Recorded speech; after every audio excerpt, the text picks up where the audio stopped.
Here to you, beautiful speaker, Reverend Bree Mead.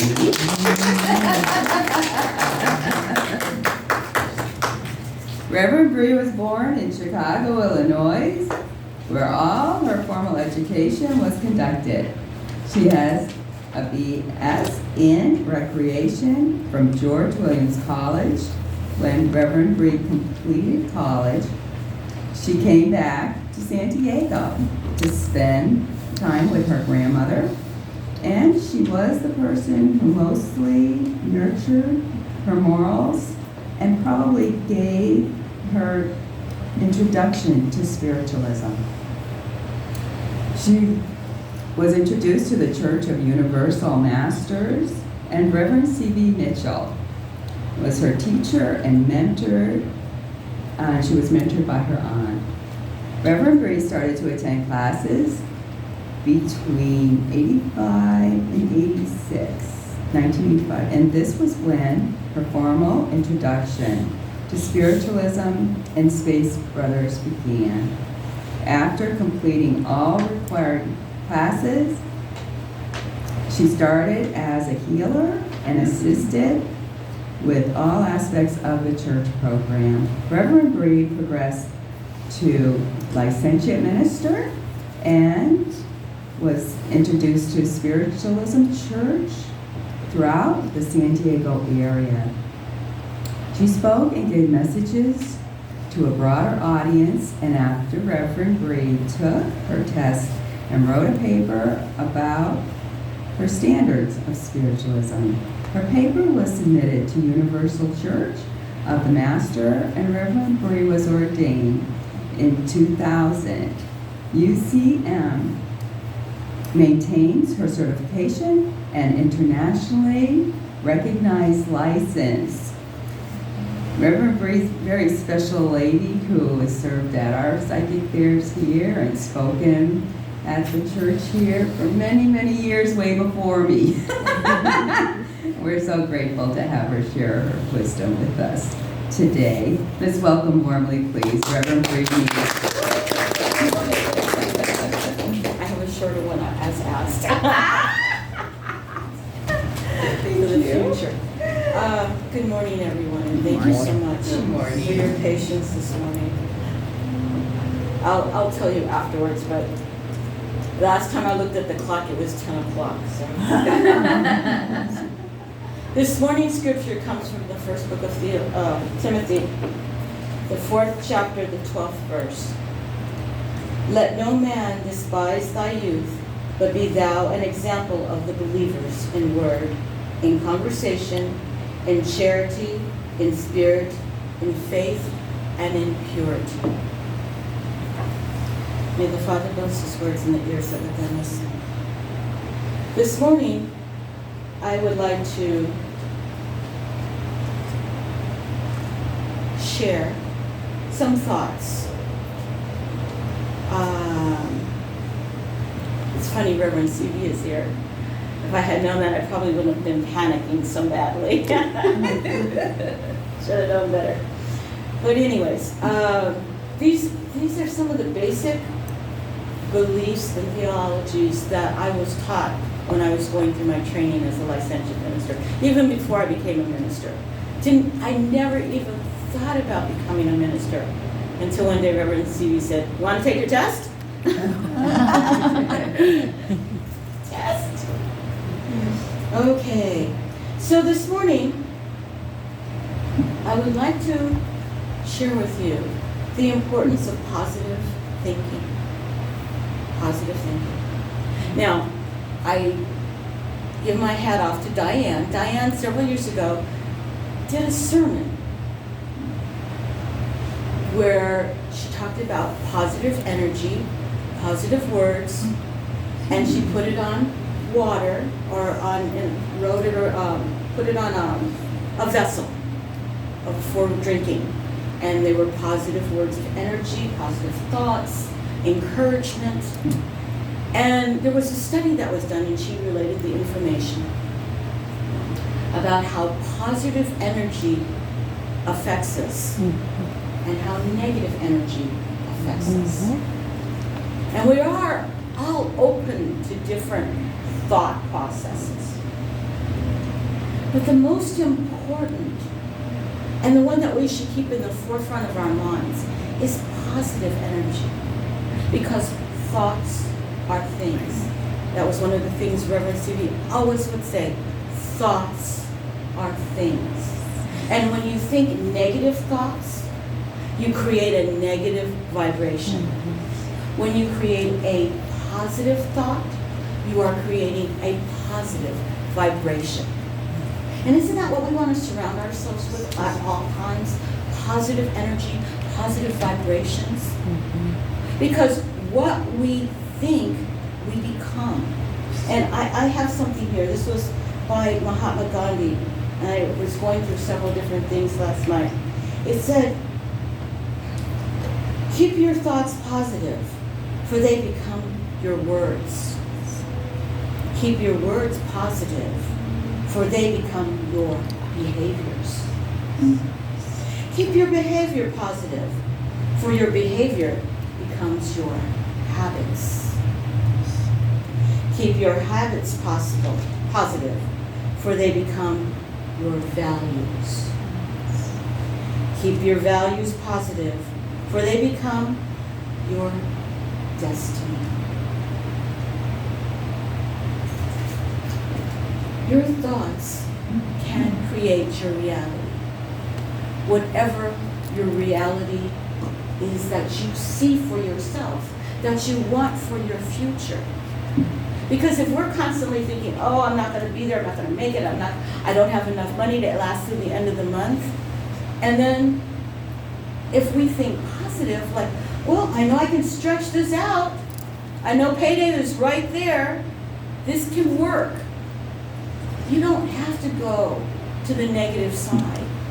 If we constantly look for the positive energy, the positive individuals, positive words and thought process, then we will be positive. And what we sow, that is what we reap. Positive energy. Surround it around ourselves. Surround our aura. Keep it close to us. Because it is so hard to get sucked into negative energy. So hard. We come across people all the time. And they always have a pity party train. They always have why we shouldn't be doing this, why we should be living on the streets. I'm sorry, I like indoor plumbing. That doesn't work for me. But we have to also remember, we can't force our will on individuals. Where they are is where they need to be. And maybe that's what they need in this incarnation. Obviously, we don't. Back to the indoor plumbing. But positive energy.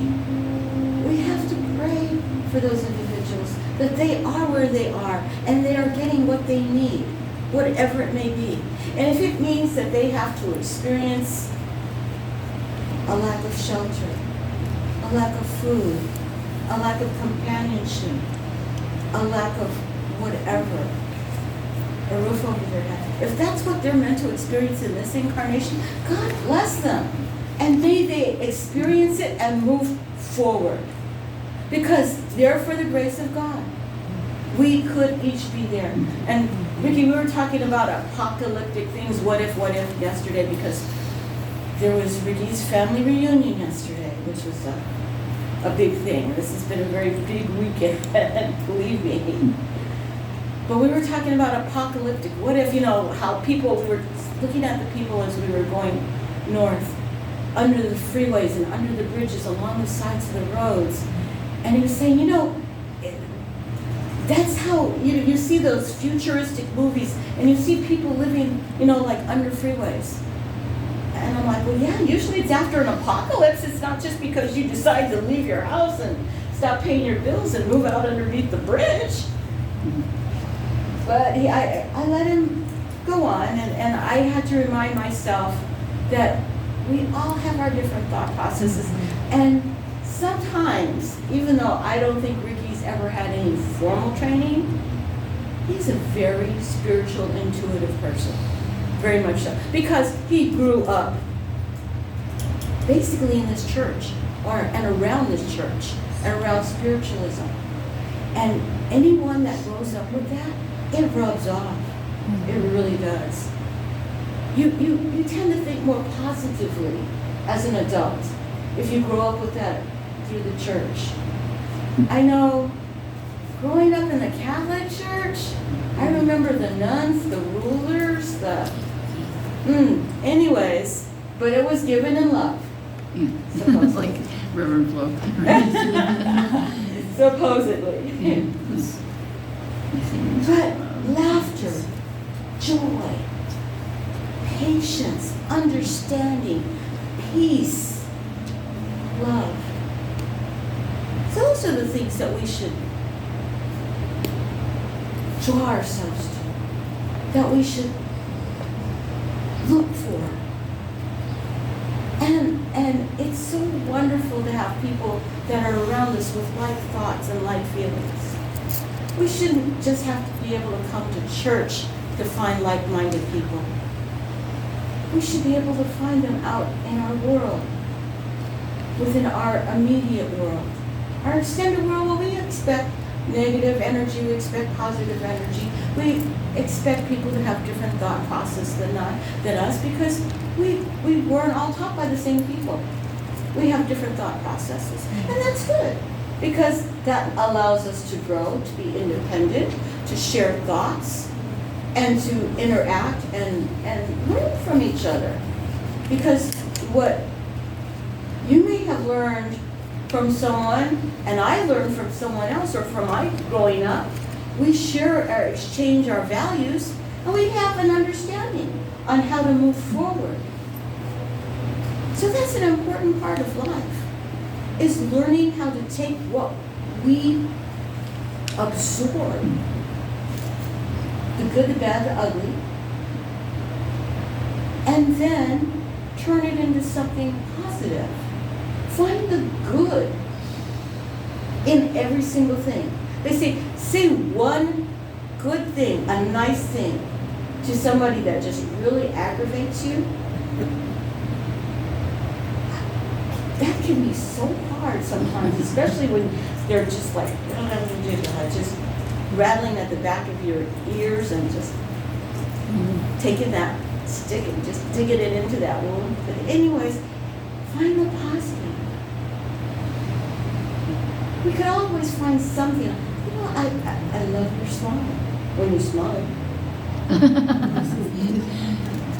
I love your hair. It's such a beautiful color. I love the way you interact with people.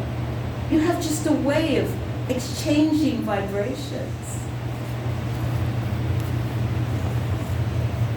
We have to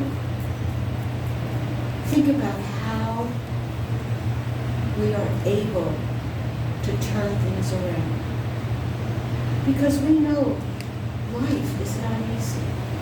And we know that because we're positive energies,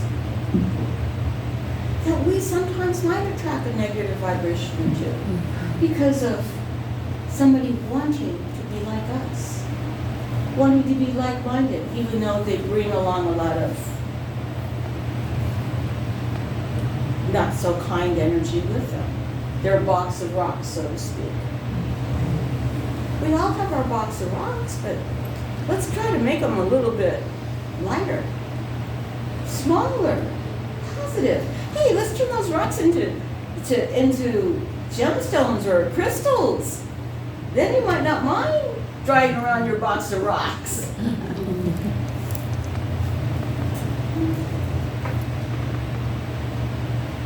Be mindful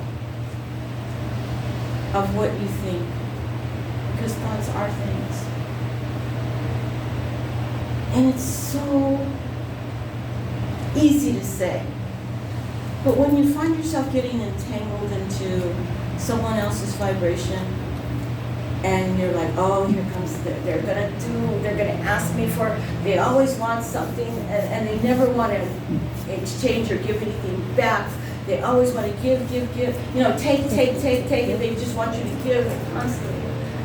Just take a deep breath. Deep breath. And let it go. Push it all out. All of that negative energy that you just worked yourself up into. And let it go. They used to say, let go and let God. You don't hear that very much anymore. But let go and let God take over. Let him be in charge. Because we know he's always in charge. We know that he knows what's going to happen within the next couple of seconds, minutes, hours, days, years. He already knows what's going to happen. It's us that are might be a little bit uncertain about the next second, minute, day, week, years, decades. But we have to trust in the process. And if we trust with positive energy, we should reap the positive energy back unto us and our families and our loved ones and everyone that comes to us that are within our immediate worlds. Positiveness can be contagious. It really can be. I used to, when I used to ride the bus to get to school when I lived in Chicago, sometimes it would snow really bad. And the buses would back up because people didn't want to get on the freeway to get to downtown. So the first couple of buses, I lived right off of a main thoroughfare that would go downtown. And my high school was a couple miles away. But in the wintertime, when the buses would fill up, I would start walking. But when I would get on a bus and everybody was like, cold and wet and grouchy because they had to catch the bus, and the buses were filled, I would smile. And I would think, smile. It makes people wonder what you've been up to. So I would do that. Smile. And you know what? It's contagious. They will smile back. They don't know what for, but it's like, that person smiled at me. Oh, I like that. Smile back. Okay, I can do this. And I find myself doing that sometimes because some of you, most of you know, I work out in downtown. And I see a lot of different individuals, different kinds of individuals. And there's certain areas where it's a little bit seedier than others. And I'll find myself like, hey, how you doing? Good morning. And then they'll look at me, good morning. I was like, okay, I know she's not on drugs, so I'll just go back with good morning. How you doing today? And they'll start engaging in a conversation. And maybe I did something positive for them that day because maybe they didn't sleep very well the night before. Or maybe they were up all night walking around doing whatever individuals do. But at least I could share some positive energy with them. Didn't have to get involved in anything too much, but it was just the sharing of a love vibration of positive energy.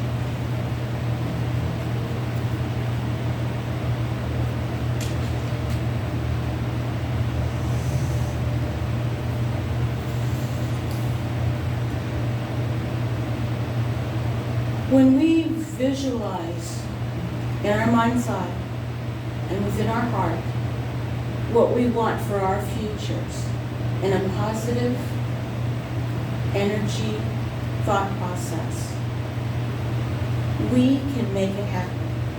How many spiritual ministers in here have had to think positively because nothing was given to us? Nothing was thrown at us. None of us grew up with a silver spoon in our mouth, much less a gold-plated one. We all had to work for something. We had to work to get to where we are. And some people, like Reverend C.V., was born into it. He had an intuitiveness from basically the womb. He told me a story where he went to a family member back in the days when they used to have wakes in the homes. Not an old-fashioned Irish wake, because he was Irish, but he remembered telling his parents that he saw spirit. He saw his grandparents there. And shh, don't talk about things like that. No. And it kind of, forgive the word, retarded him from wanting to share what he saw of spirit while he was growing up. Because he saw spirit from a very young age. And just to think about that kind of evolution, how many times he probably had been reincarnated into that level of understanding and intuitiveness. He also said he used to skim the top cream off of the bottles of milk that the dairy guy would leave at the back door, and his father was always wondering where the cream went to off the milk. Didn't turn out well always. But he had an interesting childhood. And he was very kind in sharing that with me. And he treated me just like I was like his child, like a niece. And so as Reverend C.V. got a little bit older, I had to say, I'm his niece, in order to get into the hospital, because I'm just like, I don't have the same last name. You know, I'm the person that... So anyways, think positive energy, and it will reward you. Mm-hmm. Think negative, and it will not be so kind. Because what we sow, we reap. And let's not reap that negative energy. Let's not reap that negative vibe. In closing, this is something in trying to stay positive and putting a smile on your face. This is called possibility thinking. During a late evening jog, a man took a shortcut to his house through a large cemetery. That would not have been my aunt. In the darkness of the night, he did not see a freshly dug grave, and fell into it. For the better part of the next hour, he struggled to climb out. He tried every conceivable maneuver, but just couldn't escape. Finally, he resigned himself to curling up in the corner and waiting for the morning. Within the next 30 minutes, another late-night jogger came running through. He suffered the same fate and fell into the same grave. He tried to quickly climb out, but fell down after his first attempt. The first jogger then put his hand on the shoulder of the other man and said, "You can't get out." But he did. He got scared out. Let's not get scared out. Let's stay positive. God bless you.